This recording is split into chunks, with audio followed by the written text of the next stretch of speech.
মুর্শিদাবাদে কাডরা মসজিদে যেদিন হয়েছিল আজান, ওই আজানে মুগ্ধ হয়ে শত শত মানুষ গ্রহণ করেছিল ইসলাম।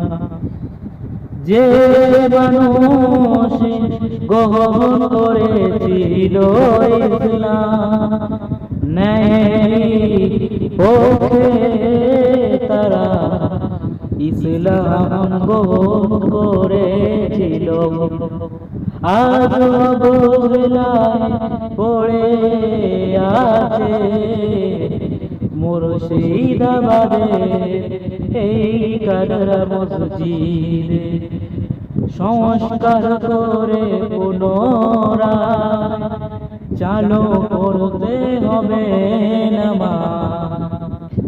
ভারতেরই প্রাচীন মসজিদে চালু করতে হবে নামাজ। এইরকম ভিডিও পেতে চ্যানেলটি সাবস্ক্রাইব